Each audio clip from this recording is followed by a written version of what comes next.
দমন আইন এই কারণেই আনা হচ্ছে যে যাতে ন্যায় বিচারের যে ন্যূনতম যে ক্ষেত্র ছিল, অবশিষ্ট ছিল, বিচার প্রক্রিয়া ছিল, এটুকুও যাতে মানুষের পক্ষে আর কোনোভাবে কাজে না আসে। কারণ এই আইনটা আপনারা দেখলে আইনের পাতা উল্টালে দেখতে পাবেন যেখানে একটা হচ্ছে নির্দিষ্ট করে কিছু অংশকে, জনগণের মধ্যে থেকে কিছু অংশকে টার্গেট করে বলে দেওয়া হচ্ছে যে এরা হচ্ছে অপরাধী, এরা অপরাধ প্রবণ, এবং তাদেরকে গ্রেপ্তার করার ক্ষেত্রে শুধুমাত্র সন্দেহের বশে ওরা করতে পারে, অন্যদেরকেও সন্দেহ বশে করতে পারে, সেরকমটাই আইনে লেখা আছে। এবং যেটা বলা হচ্ছে যে তারা যে একটা আইনি পদক্ষেপ নিত, কোনো আইনজীবীর সাহায্য নিত, সেই যে প্রক্রিয়াগুলোর মধ্যে দিয়ে যেত, একটা মানুষ তো অপরাধী হয়ে যায় না প্রথমেই, তাকে একটা বিচার প্রক্রিয়ার মধ্যে দিয়ে গিয়ে তারপর সেটা যদি বিচার প্রমাণ হয় যে সে অপরাধ করেছে, তারপর কিন্তু সে অপরাধী হয়, তার আগে সে অভিযুক্ত হতে পারে কিন্তু অপরাধী।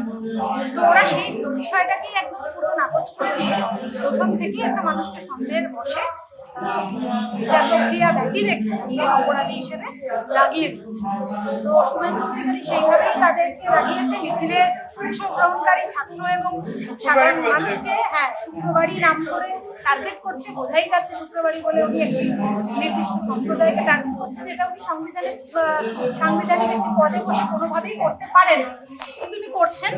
এবং তারপর দেখা গেছে যে গুন্ডা দমন আইনটা গেজেটেড হয়নি, এটা আমি আইনি প্রক্রিয়ার কোর্টে প্রেজেন্ট ছিলাম বলে বলছি। এক তো ওটা গেজেটেড হয়নি, ওটা ওরা লাগু করতে পারেনি। দ্বিতীয়ত হচ্ছে সাংবাদিকদের নিগ্রহের কোনো মেডিকেল রিপোর্ট পরবর্তীতে যারা আন্দোলন করবে তাহলে তাদের ক্ষেত্রে তারা প্রয়োগ করতে চেষ্টা করবে সরকার। হ্যাঁ, একেবারে যারা আন্দোলন করবে, যারা প্রতিবাদ করবে, তাদের বিরুদ্ধে এটা অনায়াসে প্রয়োগ করতে পারবে, সেরকমটাই আইনে বোঝা যাচ্ছে।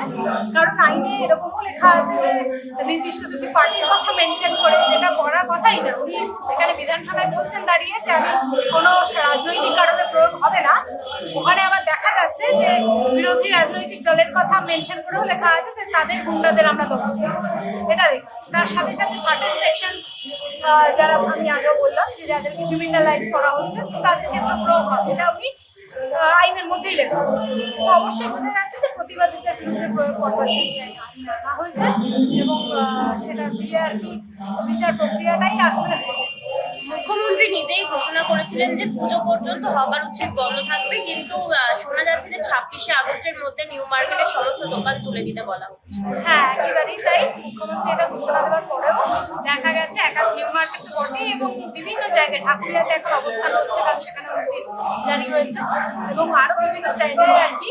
কিছুদিন আগে আমি বেলঘরিয়া স্টেশনে গিয়েছিলাম, সেখানেও কিন্তু লাইন কেটে দিয়ে এক উচ্ছেদের মুখে ফেলে দেওয়া হয়েছে।